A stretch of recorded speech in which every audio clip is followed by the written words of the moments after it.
Now, I would consider myself a pretty experienced woodworker. I've been building furniture for the last 6 or 7 years, but when it comes to guitar building, I am 100% a novice. About a year ago, I decided I wanted to build an electric guitar, and I built a James Hetfield Explorer style guitar, and I just had an absolute blast doing it. So I knew that I wanted to keep guitar building, and I've always wanted to own a 5-string bass. When I first started to learn to play guitar about 20 years ago, I actually had a 4-string bass that I would mess around with a little bit, but I wound up selling that to buy my first big electric guitar. And the idea of owning a bass has always rattled around in my mind. And I listen to mostly metal music, and I go to concerts, and I see a lot of 5 strings. So I figured, yeah, that's probably what I want for the kind of music I play. Now, I wound up doing some research and found out that most people who really know what they're talking about when it comes to bass recommend a 4-string to start out with, but hey, like Spinal Tap, it'll just go up to 11. Now, I decided to model this after a Fender Jazz-style bass, something that is very common with lots of plans and information about it readily available out there. And what you see me doing here currently is working on the body. So I decided to go with, again, just looking at common jazz bass configurations, an ash body, and then it's going to have a maple top, a maple neck, and then a rosewood fretboard. So you can see I've taken this ash that I had, I went ahead and milled it down, glued it up, and now I am using a template here at the router table. Now, when I built my Hetfield Explorer, I downloaded plans online and then had those printed out at Staples onto architect paper, so I had a 1-to-1 scale, and then used those to make my own templates. I use a lot of templates in furniture making, so I didn't feel the need to do that again. I went ahead and grabbed some 5-string jazz-style bass templates from Potbin Guitars. They wound up working out really, really well. So I'm going with this figured maple top, and I took it over to the bandsaw so that I could get a nice book match. And here you see me taking it over to the drum sander just to even everything out and get all of the rough marks from the bandsaw off of the material. While I was at the drum sander, I decided to go ahead and flatten out the body itself, which again, I've already run through the router table with the template.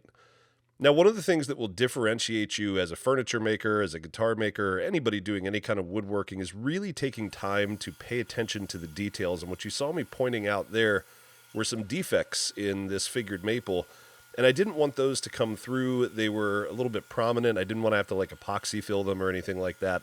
So I played around with some layouts and wound up putting those directly in the pickup cavity. So you won't see those things. They'll be hidden by the pickups. Now, like I said, I'm pretty novice at this whole guitar building thing, and if you are a luthier or someone who's built a bunch of guitars, I would love you to help me out and give me some tips on what I could do better. This is what I came up with for gluing this veneered top on. I made some centerline reference marks both on the maple top as well as on the edges of my body here, as well as a reference line of where the top of that neck should be. And as you can see, I'm going to go ahead and glue these two things up together here. Now, once I slathered the top here with glue, I very carefully went ahead and laid the body out,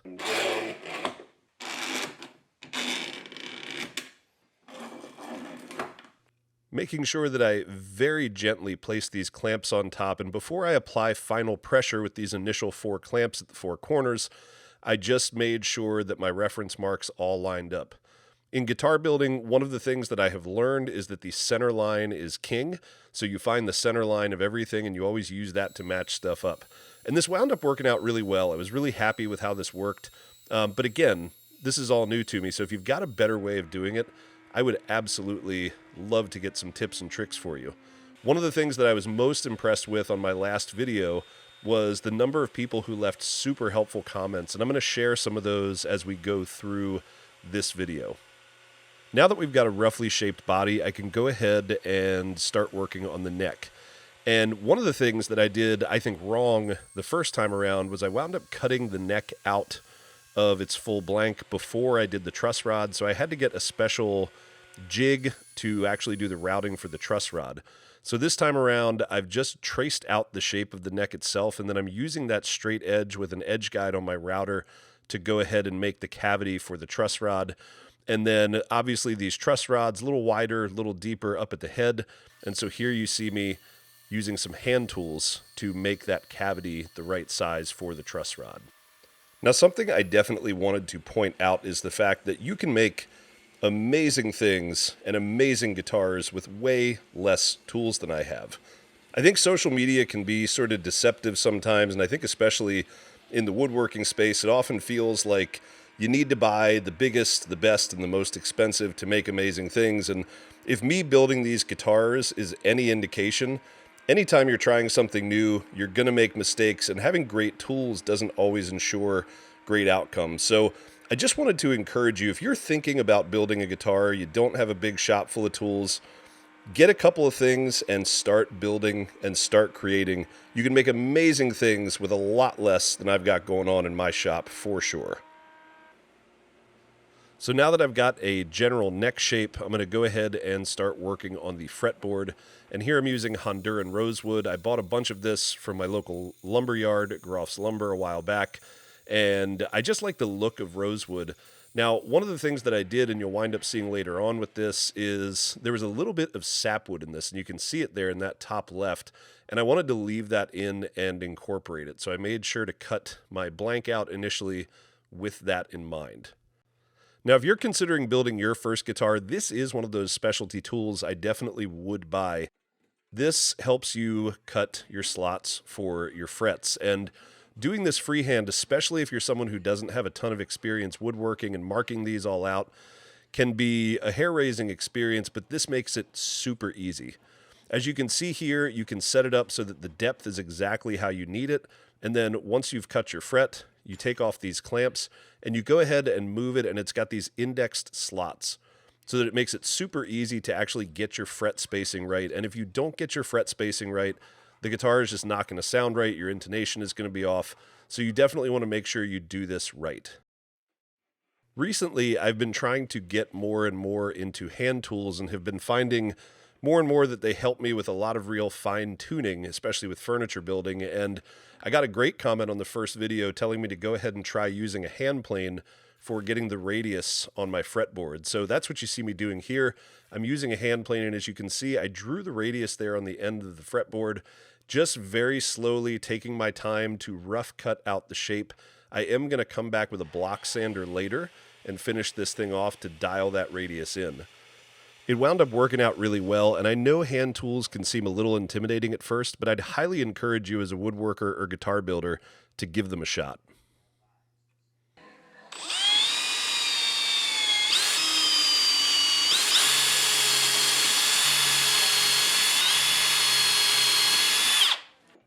So the first guitar being an Explorer style guitar, it had an angled headstock, and this is my first time making one of these Fender style headstocks, and I was kind of trying to come up with a good way to cut the opening for the truss rod here. And what you see me doing is I'm just drilling a little bit from the truss rod cavity in towards the head, and we'll be able to open that little hole that I drilled up later when we cut some of this excess material off at the bandsaw.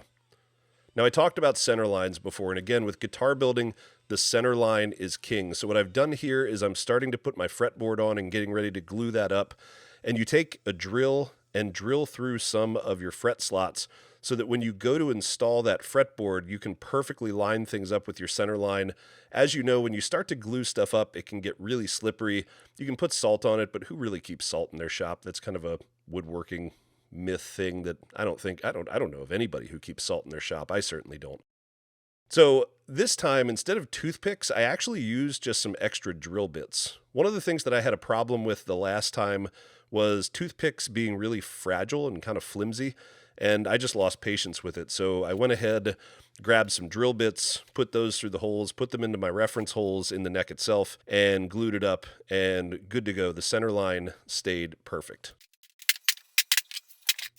Now, I got a great question from a soon-to-be first-time guitar builder on Instagram recently, and they asked about building the neck and fretboard specifically, and their question was, as someone jumps into building their first guitar, what would be the best tips that you have about those two parts of the process specifically? My first tip, if you're thinking about building your first guitar and you're wondering about the fretboard and about the neck in particular, are to start with a relatively simple design. And this is something where I definitely didn't follow this advice my first time around. That Explorer not only had an angled headstock, but then it also was supposed to have a break angle of 2 degrees, and it wound up just being a lot more difficult than it needed to be for my first time in a process that is already really intimidating for first-time guitar builders. And I know intimidating for me when I built that guitar. It turned out pretty well, but if you watch that video, then I definitely had some issues with the neck glue up. And if I had started with a design like this, it would have been a whole heck of a lot better. Now, my next tip would be to really just take your time with stuff and start oversized. One of the criticisms that I got from that last video in some of the comments was that I was wasting wood because I started with such a thick neck blank. But here's the thing. If you're building for the first time, you can always take a little bit more wood off. You can't necessarily put more back on. So start with a little bit more material than you think you need and really take your time with things. There's no need to rush. Stop, check, and build as carefully as possible. Now, I already mentioned my third tip, and that is to go ahead and invest in one of those fret cutting miter boxes. To me, that's something that unless you are super experienced with hand tools, you probably don't want to go freehanding it the first time around, and anything that can give you a little bit of extra automation, I think, is going to be a really crucial thing. And my last tip, don't be afraid to make mistakes. Your first guitar is not going to be perfect, but you're going to love it because you made it, and it doesn't matter what anybody else says about it. And as part of that, make sure that you try and learn as much as possible from as many people as possible about this process. And if you have any great tips about someone who's about to build their first guitar, especially as it relates to the neck and the fretboard, let us know.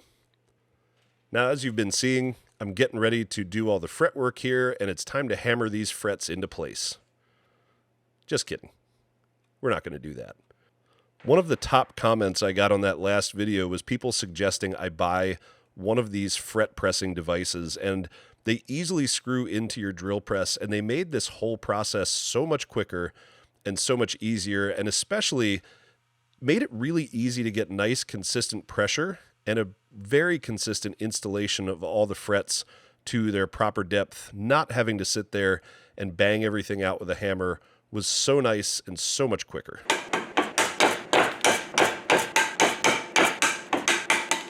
Now here, once I've got all the frets in place, I'm just using this file to smooth them out to make sure there aren't any frets protruding proud of the fretboard. And I do apply a little bit of an angle. I put less of an angle on them this time around than I did the first time. That'll just make it nicer when playing the guitar itself and feel better. Now that the frets were roughly installed, and we will come back to those later near the finishing process to get all the finishing details put in, it was time to really start working on shaping and finishing up the neck in general, and that started over at the bandsaw. As I mentioned, I left a little bit of extra material, a little bit of extra wiggle room, and here I'm just cutting off some of that excess material so that I can then start to actually shape the neck itself. That includes cutting some material off from the head, and if you've ever seen one of these Fender-style headstocks, they're sort of curved as they go in, so I'm just very carefully cutting that off at well, trying very hard not to hit the fretboard. Now, earlier this year, I made a video about revamping my miter station, and a big part of that revamp was installing this device for my oscillating edge and spindle sander. I wanted it to be easily accessible and at a good working height, but also out of the way. And this has wound up working out really well. That device that you saw me lifting it out of there with is actually meant for kitchen stand mixers. So like, Cuisinart mixers and stuff like that. They're used in cabinetry, and that has been really helpful. If you do have any benchtop tools in your workshop, that is a great tip. And if you want to learn how to install those and see that process, I've got a video on that as well. Now you can see what my thought was with the truss rod hole before. When I cut the headstock and cut the extra material off of the headstock at the bandsaw, it revealed that little hole that I could then use a drill externally and a little bit of rasp work to make that the proper width and the proper diameter, I guess, since it's circular, so that I could get access to that truss rod. Now, shaping the neck is a very labor-intensive process.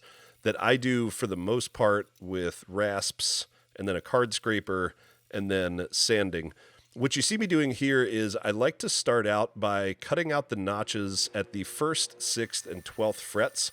And then what I can do subsequently is just kind of connect the dots. Now here again, I had a little bit of excess material after I did get this to its final thickness. So I just very carefully went back over to the bandsaw so that I didn't have to rasp all of that off. And then I could finish everything off with rasps back at the workbench. Now there are different profiles you can put on the neck. For this being a 5-string bass and me having bigger hands, I went with a little bit more of a wide U-shaped sort of profile, but a lot of that is just your own feel and preference. Now once I had that done, it was time to go back to the body. I got the neck finished to a point where it's mostly roughly ready to start going in place, and once that's done, we can readdress everything at the body. And one of the things that I'm doing on this one that were not present on the Explorer style is shaping out some of these sort of contours to make the guitar a little bit more comfortable to play. Now these I just kind of eyeballed.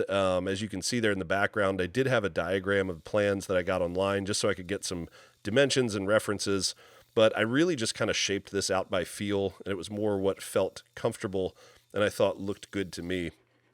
Now at this point, my hands had really had it with the rasps. As you can see, I used kind of a 2-hand technique, so apologies for busting out the glove, but my palm was absolutely shredded on that left hand. And for this is kind of the armrest portion. I started out again, just kind of roughly cut some off there with a rasp, and then I'm really flattening it out and getting it fine-tuned here with a block plane. And we talked a little bit earlier about hand tools, and I think a block plane is one of the most versatile hand tools that you can get. If you're a new woodworker, a guitar builder, whatever, one of the first hand tools I always recommend to people is a block plane, because you can really use it for so many different applications. And once you dial it in, it is so incredibly useful. Once I had the body shaped the way that I wanted it to, it was time to head back over to the drill press and start to take out the bulk material with some Forstner bits here. Now there's a lot of different ways that you can hog out material for the cavities on your guitar. You know, obviously you're doing a bunch of cavity work. You've got the neck pocket, the pockets for the pickups, as well as the control cavity. I find the drill press with a Forstner bit is the best way to go. If you're really into hand tools, you can hand chisel these things out. You can use a hand drill if that's all you got access to. I will say that I think in terms of tools that you're going to invest in, a good drill press, if you want to get into guitar building, is something that is incredibly helpful. Now, the reason you do all that with a Forstner bit is it makes it a lot easier to come back with the router and your template. If you just go to hog all this material out with the router, you're going to have to take more shallow passes. It's going to take a longer time. So hogging some of that material out first with your Forstner bit just makes things a lot easier on your router. Now, I do want to point out, you may have noticed that my dust collection hose was not connected as I went through that, and that's why you're seeing all of the chips and dust that are left all over the workpiece and all over the tabletop. Now, I know there's always a couple Festool haters who pop on and make all sorts of comments about the Festool stuff. I get it. They're expensive. They're a little bit extravagant. But check out here as we start to get into routing this neck pocket.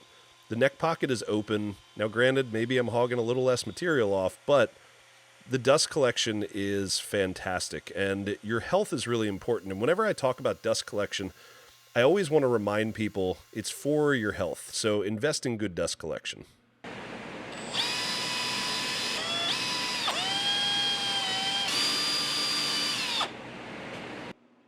Now that I had everything routed nicely, it was time to start addressing how I'm going to actually connect the neck to the body. My first guitar, I did a glued-in set neck, and that didn't go incredibly well, although I wound up being able to fix it, and it plays great. With this one, I decided to go with a bolt-on. Again, that's really the style of these jazz basses, and I gotta say, if you're building your first guitar, maybe start with a bolt-on neck, because this was definitely a much easier process, and I really wish I had done this for my first guitar.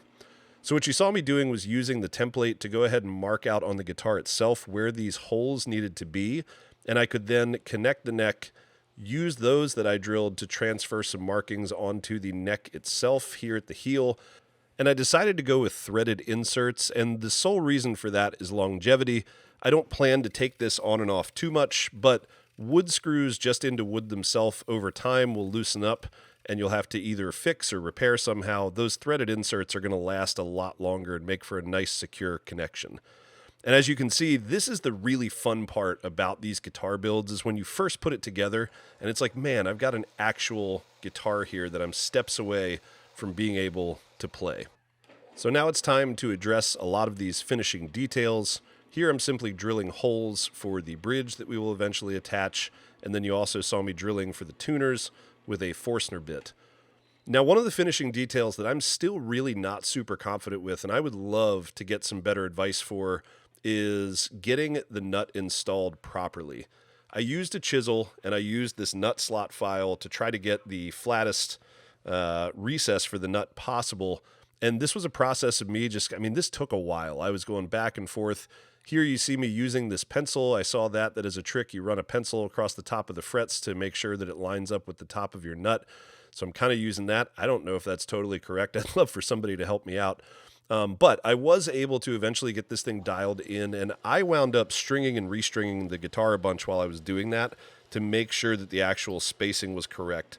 But if you can give me some tips, I would love that going forward, because there has got to be an easier way at that point than the whole stringing, restringing thing. And this is also the second time I've used a pre-purchased, pre-done nut. For the next one, I think I'm going to try my hand at a custom one. So fingers crossed. We'll see how that goes. Now, of course, the last thing that I have to carve out of the body here is the control cavity for all of the electronics. And this is something that I wanted to upgrade a little bit. Last time I did this, I wound up making one and then screwing it in. That has worked really well. But at the same time, I wanted to go with a magnetized top this time and give this a little bit more thought. Now, if you really know your bass guitars well, you may have noticed that I'm not going with the standard layout for all of the control knobs. For this jazz-style bass, I've got a master tone and then a master volume for each pickup. They're usually in that kind of straight line, but I found especially, and I hate to break it to you, I like to play with a pick. So I wanted to make sure it wasn't something that with downstrokes on the pick I was going to hit. So I aligned these things into a sort of triangular pattern. And when I did that, then I'm now going to route out the control cavity. And as I make this, I just wanted to line it up and make sure that I had enough room for this with the 3/8 inch roundover that is supposed to go on this. So before I carve that pickup cavity out, I had the smart thought to come back over to the router and do these roundovers. This is a nice, smooth roundover. This bit works really well. Made really nice roundovers. It's going to make the guitar very comfortable to play. And as you can see by doing that, I'm now able to ensure that my control cavity is not going to be impacted by those roundovers. So now it's basically lather, rinse, repeat, knock out a bunch of material with the Forstner bit, set my template up, and hit the template with my router. Now, if you made it this far in the video, then you really like woodworking, you really like guitar building, or you really like both. And if that's the case and you feel like I've earned it, I would love to have you subscribe to the channel. I have a bunch of fun stuff coming up in 2025 and a lot of great plans for more videos to come, including more guitar building videos in addition to regular woodworking videos. And even if you choose not to subscribe, I really appreciate the fact that you've stuck it out this long and have continued to watch the video. It really means a lot.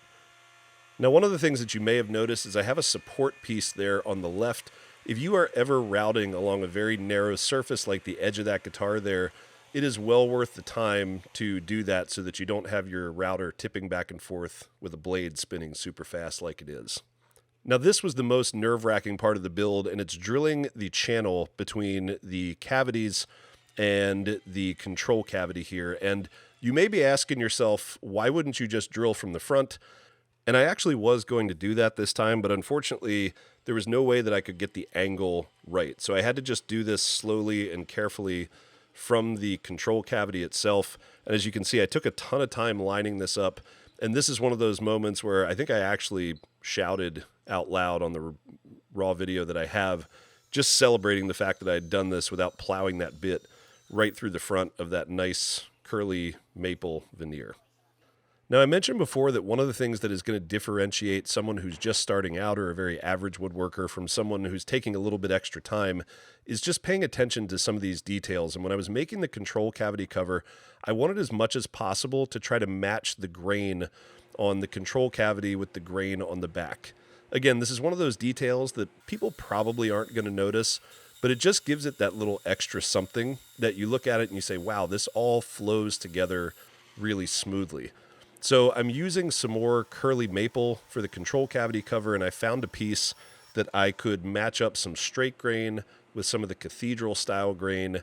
And again, is anybody going to notice this? Maybe not, but I'll notice it, and that's what's really important. Now, if you're interested in becoming a better woodworker or joining a community of people who are interested in becoming better woodworkers, then I would like to help you out. As of the same day that I'm releasing this video, we are starting the Garage Dwellers Patreon channel. And we're going to start it out with one tier for $5 a month. And for that, you get a few things to start with. First of all, it's going to be unlimited access to a Discord server where, again, we can all chat as a community. You can ask questions, and you can have pretty direct access in that sense. The other thing that I'm going to do is 2 videos a month. Now, I'm a nerd, and I like to deep dive on topics, and I find myself sometimes trying to write these responses to YouTube comments or Instagram comments, and people don't want to read a long paragraph, but I really want to teach, and I really want to help, and I really want to provide great answers to some of these questions. So one of the videos every month will be a shop update, letting you know what's going on in the Garage Dwellers shop. And the other video is going to be what I call Q&A and W, where I sit down with a glass of whiskey and answer questions. Now, initially, I'm going to pull those questions from YouTube or from Instagram, but going down the road, that Discord server can also serve as a place where people can suggest questions or topics for those videos, where I will deep dive and answer some of these questions or cover certain topics in greater detail.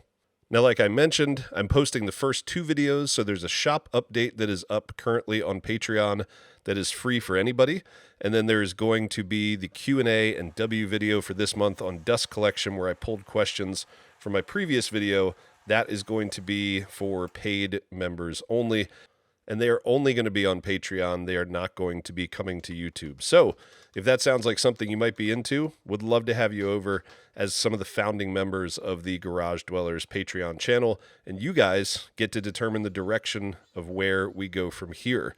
What else you would like to see, what other tiers, what other benefits, and what we can do to kind of grow this community of people who are interested in woodworking and other assorted things, guitars, whiskey, tall, masted wooden ships, Ron Swanson stuff. So anyway, feel free to go check it out. I'll put a link down in the description below. So now, of course, we get to the point of any build that I would say most of us dislike the most, and that is sanding. This is something you just have to take your time with and do right. If you don't, it will show up in the final project. I always go through the same process in terms of sanding prep for the final project. I sand, and then I spray off with some compressed air, and then I wipe clean with mineral spirits. Now, I mentioned earlier that I was going to be staining this, and I had this image of a guitar with a black back and then an orange front. And what I decided to do was try to freehand this and kind of cut it like I was painting. And I wound up doing a pretty good job with it, but I gotta say, I don't know why I didn't just tape it up in retrospect. There was something about that day that I was like, yeah, I'll just freehand this thing. It would have been so much easier just to tape everything up and do it, but it wound up looking really good. So I am using stains from Crimson Guitar. The back is a black stain, and then as you can see, this is their Mango, which winds up looking a really nice orange and really popped that figure on the front of this thing. Now, I don't work with stains a ton, and this is definitely something that I would like to play with on future guitar builds. I'd like to do some multicolored stains and stuff like that. And as an added detail, as you can see, I decided to make that control cavity cover orange as well. Now, as we get into finishing, I like to use Crimson Guitar's guitar finishing oil, and they have 2 different types. One is a high build, which is very shiny. The other is their penetrating oil, which is nice and smooth. I always use the penetrating oil. I say always, like I've done a bunch of these. This is only my second one. I use penetrating oil on the neck, and I only do 2 to 3 coats of that. I put 1, maybe 2 coats of the penetrating oil on the fretboard so that they're nice and smooth to play. And then for the headstock and the body, I'm going to use the high build, and that winds up being 5 to 6 coats, gives it a really, really nice sheen. And I was really impressed with how this looked on the back with that ash wood grain pattern you can see there with the black and the glossy finish here. Really wound up looking cool. But even more impressive was how the front of this thing turned out. It took the stain really well. Now, one tip for working and finishing figured wood. Figured wood is figured because the grain is running in all sorts of different directions, and so you are going to find that this stuff drinks up finish. So for figured wood, you may wind up needing more coats than you would on, say, a standard piece of wood. Now that everything's all finished up, I can start to put this guitar together and really put everything in its final place. Again, the bolt-on neck, if you're doing your first guitar, I would definitely highly recommend that. I wish I had done a bolt-on for my first guitar. It was a much better experience. Really happy with how the finish turned out. Certainly not perfect, but again, a process that I'm working on perfecting. And now it's just installation of all of the final hardware. I went with a chrome look for this. I thought that with the maple neck, the black and orange, that chrome would really set things off and would give it a nice look. And then the control cavity cover on the back that you're going to see here in just a second, also orange, high gloss, and the magnets are a really nice touch. I may redo that on my first guitar and use magnets for that as well. Now here you see me stringing things up. I use EMG pickups, and one of the questions that I got on my first guitar build was about why I was putting the electromagnetic blocking paint into cavities where I'm putting active pickups, because active pickups, you don't really need that. You don't need any kind of electromagnetic shielding. The reason for that is you never know what I'm going to do with these pickups in the future. And I think that's one of the important things, whether it's a furniture build or a guitar build, is to think as much as you can about what you may do down the road. And there may come a time where I put non-active pickups in this thing. So I want it to be as future ready as possible. One of the things I love about the EMGs is that they are a solderless system, and that makes installation super easy. Now, something that is not easy is all this fretwork. And this is something, again, I didn't talk about a lot, and I didn't really show in my first guitar build video, because quite honestly, it's something I'm still, just like with all this stuff, really working on learning and trying to perfect. And it's something I'm still not totally comfortable with, but I can at least tell you what I did. First thing I did was to make sure that I had the neck adjusted properly with the truss rod so that I could then flatten out all the frets. I then went back with a long straight edge as well as a fret rocker to make sure there were no high spots. And then I crowned all the frets, which is going to give it just that little nice ledge to sit on the top of for all of your strings. And one of the things I did for this one was round off the edges, and I'm going to go back and do that on my first one because it made playing this so super comfortable. Now, the last little thing I did, which I did not do on the last one, was polishing. And this was a long process. I think I went through like 6 or 7 grits. And if you are good at fretwork, I would love to know how you polish your frets. I see a lot of people do it with a Dremel, and I really want more information on that because I would love to make that process quicker and less me just scrubbing by hand for a solid 30 minutes. But at the end of the day, I think that the outcome was worth it. The frets wound up looking absolutely killer. So as we get to the end here and head towards the sound check, I took a little heat on the first video because I made a comment about not being able to play a Metallica song because of copyright issues. Now, just to clarify, I was in college during the whole Lars Napster thing, so you have to forgive me if I'm a little bit, on the hesitant side when it comes to that sort of stuff. But I made up for it here, found a good Metallica bass line, and I'm going to play that for you. So thanks again for watching. We'll see you on the next one.